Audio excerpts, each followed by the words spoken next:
Hey, several years ago, the television network Animal Planet ran a show or a series of shows called Fatal Attractions. And the show contained, or shows contained stories of how pets had turned on their owners.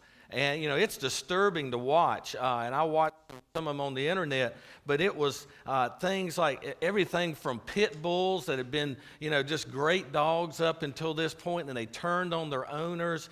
People owned crocodiles, big snakes who had turned on and killed them, monkeys. Monkeys were vicious, some of the stuff that they did. One guy owned an elephant that ended up killing him, a tiger, a lion, and then Julie Burris, who had raised a black leopard for 3 years, and then one day it turned on her. And it didn't kill her, but the pictures of her head and what that leopard had done to her, hundreds of stitches in her head. And I know what you're thinking right now is what I'm thinking. What are you thinking, people? Why would you have something like that in your house, around your house, things like that?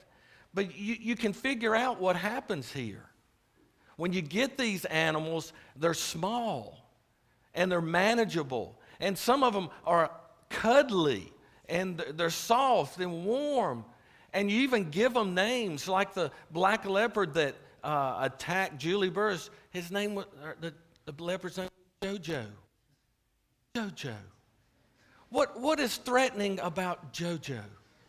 And we give them those names and we feel so safe with them, but something happens from the time when we get them when they're little. You know what happens? They grow, just like kids. They grow up to be teenagers. But sorry, teenagers. But they grow, and then something else happens. They take on the nature of who they really are. They're wild animals, and they take on that nature. But by that time, they're not manageable. They're not controllable. They become monsters, and they become giants in their lives. There's really not much difference between these animals and that we take on as pets and what has happened in our lives with our habits, our behaviors, our faulty thinking, the things that we allow to hang around in our lives. They didn't seem like a big problem when we got started with them, that little habit or that thing that we allowed to live in our lives. It was even fun in the beginning. But now they've grown, and we realize one day that they're giants, and they control us, and we don't control them. And we're stuck with them. Or are we? For the next 6 or 7 weeks here, we're going to look at probably the most famous giant that we've ever heard of. Really, Goliath. Really, we're going to talk about Goliath, but we're really going to talk about that epic battle that took place between David and Goliath. And as we look at this very familiar story, we're going to see that Goliath wasn't the only giant alive. And he isn't the only giant that is alive today.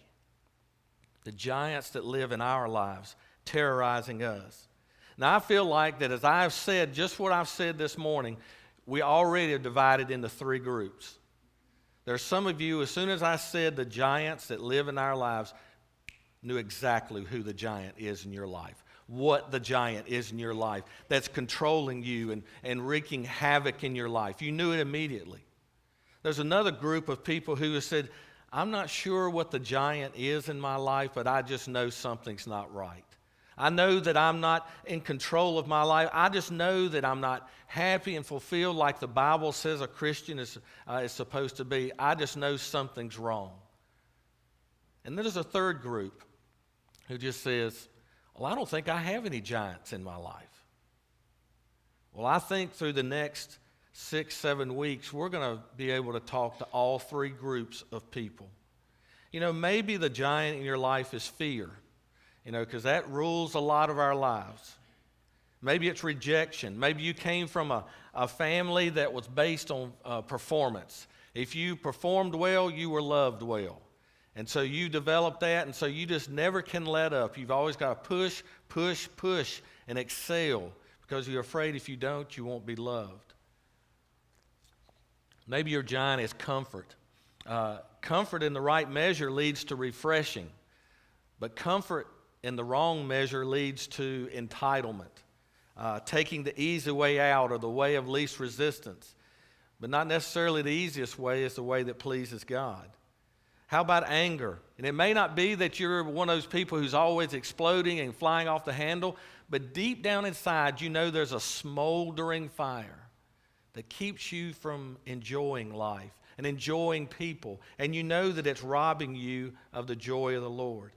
Maybe it's an addiction to a substance like alcohol or drugs or food, or an obsession to be the best or to be right all the time, or to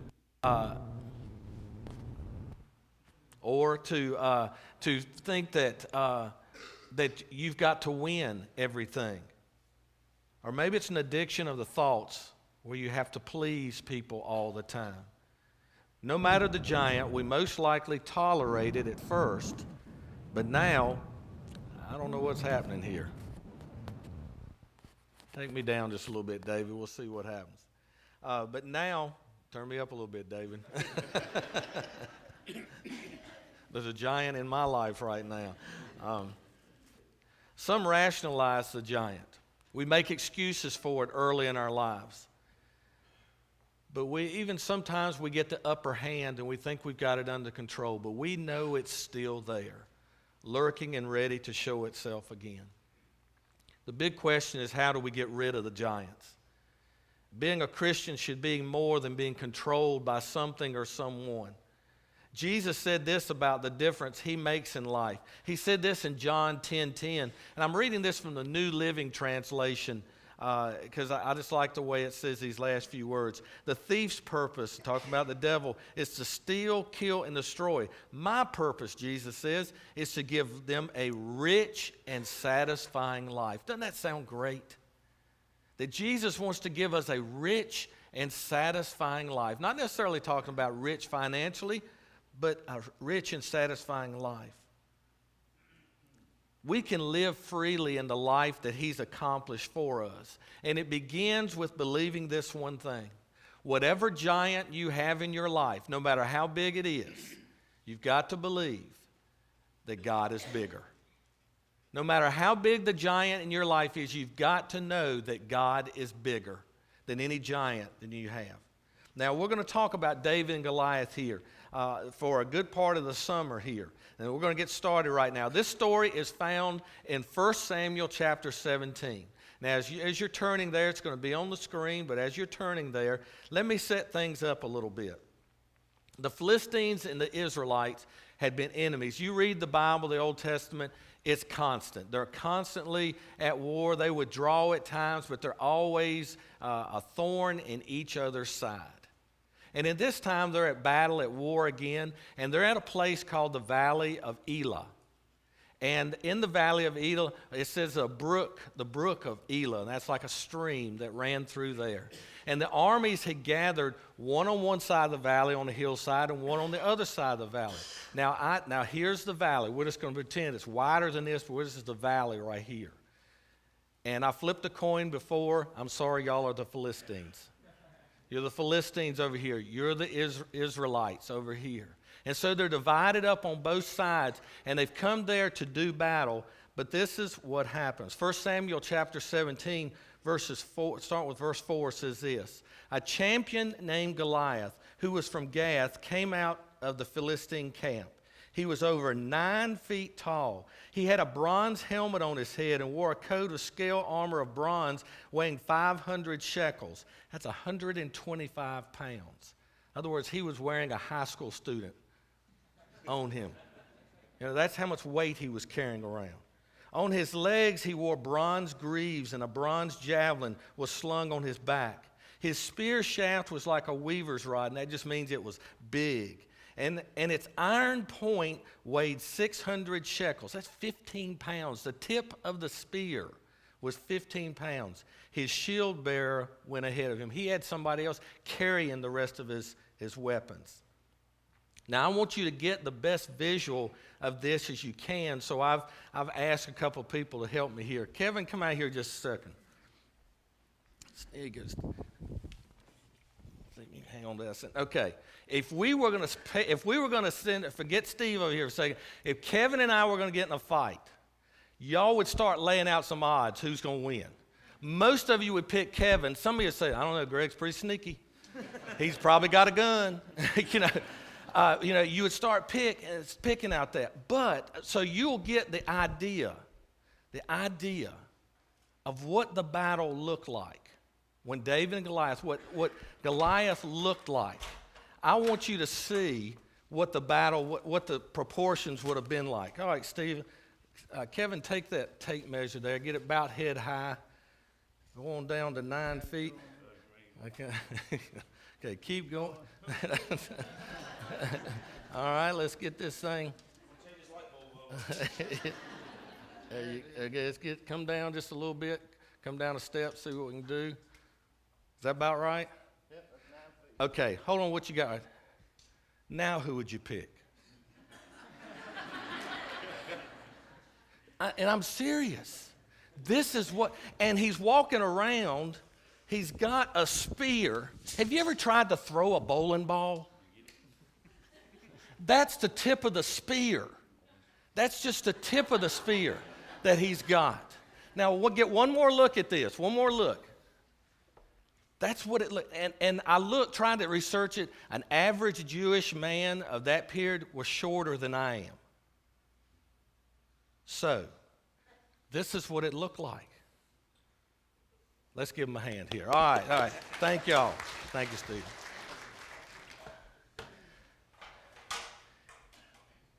Look at verse 8. Goliath stood and shouted to the ranks of Israel, "Why do you come out and line up for battle? Am I not a Philistine, and you're not the servants of Saul? Choose a man and have him come down to me. If he is able to fight and kill me, we will become your subjects. But if I overcome him and kill him, you will become our subjects and serve us." So they're shouting. He's shouting across this valley. And the armies are lined up on the hillside on both sides. Verse 10, then the Philistines said, "This day I defy the ranks of Israel. Give me a man and let us fight each other." On hearing the Philistines' words, Saul and all the Israelites were dismayed and terrified. Do you think that's an understatement? Dismayed and terrified. Now I want you to remember the visual that we just had with Kevin standing here, 9 foot tall. And he didn't just defy the ranks of the Israeli army. He didn't defy the ranks of God, the file of God. One time, verse 16 says this, "For 40 days the Philistine came forward every morning and evening and took his stand." So in other words, 40 days in the morning and the evening, that's 40 times 2 equals, well, you didn't say that very sure, but 80 times they heard this voice defy them. 80 times they heard him. It was demoralizing. It was intimidating. It was one voice, but it totally demoralized and terrified an entire army. But can't you relate? Isn't your giant one voice? And doesn't it terrify you?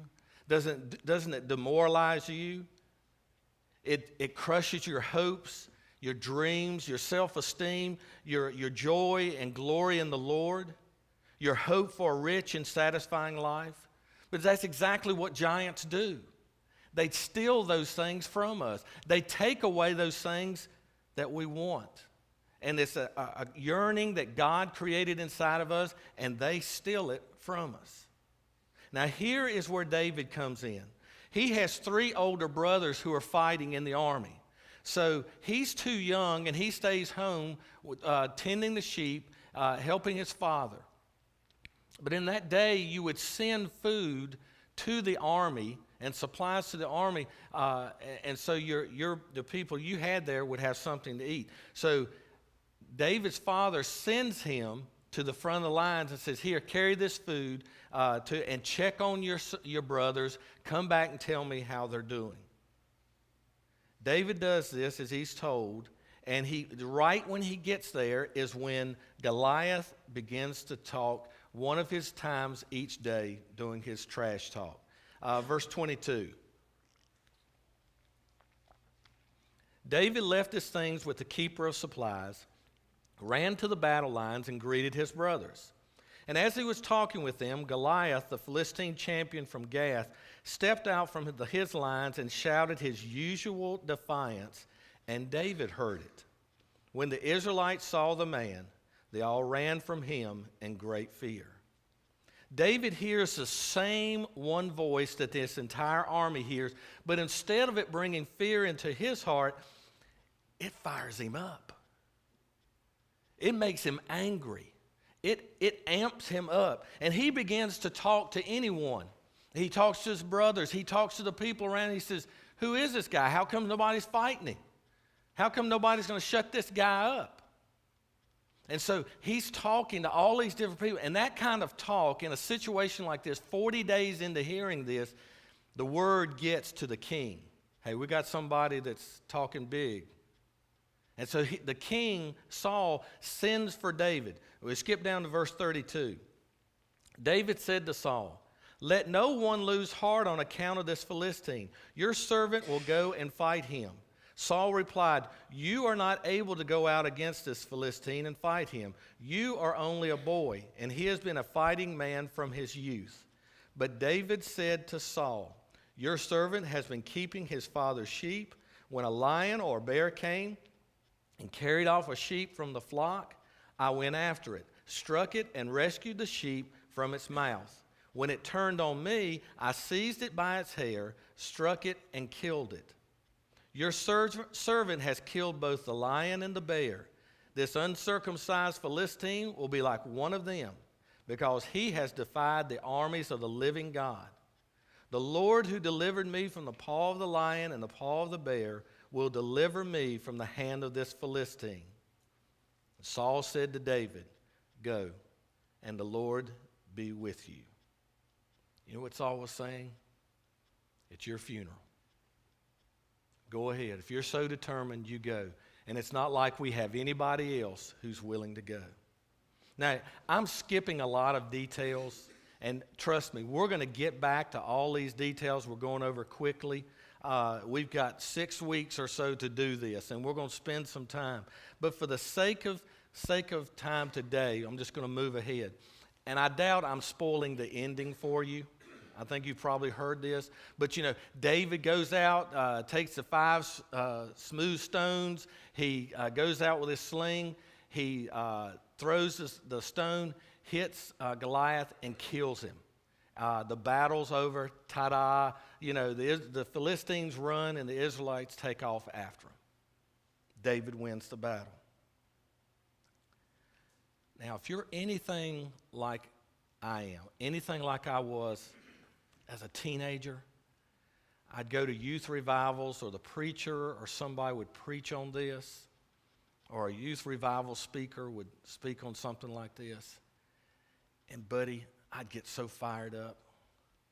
And I'd say, you know, I'm not going to take this anymore. I'm going to stand up for God. I'm going to do these things. I'm not going to let him get me down anymore. And for a while, I was a very courageous Christian. But you know what happened every time? It didn't last. It just didn't last. And I know why it happened. I know why it didn't last. I fought the battle by myself. I was David by myself. And I fought the giants in my life. And I always lost. David had something going for him that we need to pay very close attention to and learn from. David said, I have fought the lion and I fought the bear, and this giant will be like one of them because he has defied God. Look at verse 37 up there on the screen again. He said, this is what David said.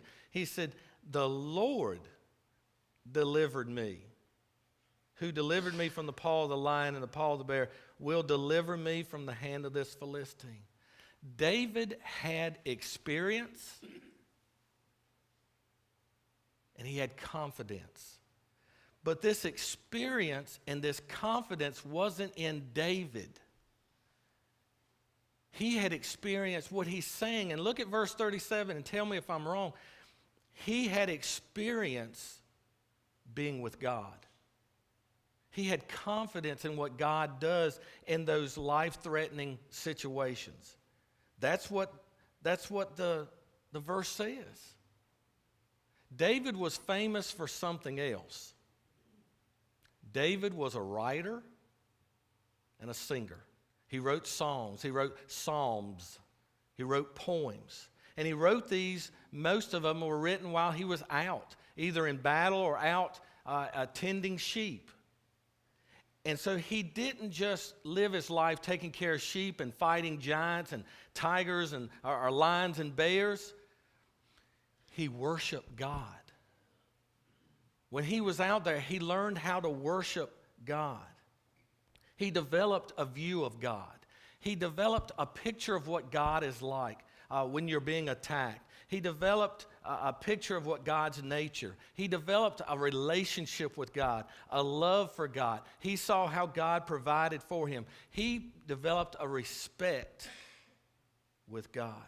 And David, in those hours and nights on the hillsides, he got to know God. He saw God in every different situation. Now consider this for a moment. I just want to ask you to consider this. When you read this story, whether today for the first time or it's 1,000 times, don't you always put yourself in David's place? Aren't you David in the story? At some point, don't you see yourself as David or wishing you were like David, that you would do those things? Consider this. Instead of seeing yourself as David, see Jesus as David. That it's Jesus who steps up and fights the giants. Fights the giants in our life. Because I'm not powerful enough. I can't fight them. I can't win. But every page of the Bible paints a picture of a God who is victorious and powerful and almighty, trustworthy, but loving and accepting, and worthy of our praise. Maybe we're looking at this thing wrong. I'm not saying David was Jesus. Don't get me wrong here. I'm just saying maybe when we picture this story in our mind, we need to picture it differently. And I'm not saying that we don't have a part in the show, that we're the ones that's got to get out here and do the things, but we've got to learn to start picturing that God is the one who has won the battle already. And he's wanting to win these battles for us still today. Probably not what you want to hear when you're saying, I've got some giants I got to fight. That for your preacher to say, you got to learn to worship God. But that's exactly what we got to do. We've got to learn to start seeing God in a different way. You see, worship happens in many ways and in many places. One of those ways is right here. God in his wisdom. I really loved what Joel read from Justin, from the 2nd century, that said that the Christians came together every week and they did basically what we're doing here today. Hebrews says we're supposed to come together every Sunday and do this. That's worship. And it's important. That's why if you're not committed to being a part of regular worship, then you're never going to get the upper hand on the giants in your life. I hate to say it that way, but that's the truth. Until you're ready to worship God on a regular basis, you're not going to get the upper hand. But worship happens in many other places as well. Worship happens every day in your lives, in your Bible reading, in your prayers, you're riding down the road as you think and think of God. That's worship. And that needs to take place on a daily basis along with coming here. See, worship is this. This is a good definition of worship. Worship is a shift in attention. Worship is a shift in focus. And it's putting God there where you're looking at Him and putting Him in a place of prominence and not the giants in your life. It removes and diminishes the power of the giant the more you put God up there in your life. Now, the first step in defeating the giants in our lives is to put God where He belongs. Now, as our band comes and we're going to sing here in just a moment, I want you to get a picture in your mind here. I want you to get this picture. You got to. When we put the ladder up and Kevin stood there, and you got the picture of what 9 foot tall is. You can put your giant up there, or you can put God up there. You put God up there, you take the giant down to size. And it all begins today. Where is God in your life? Is he up 9 feet, 10 feet tall in your life? Or is he just not a part? Is he way in the back? For some, so small you don't even see him. Today you can change that. You can ask for a new relationship. You can begin today.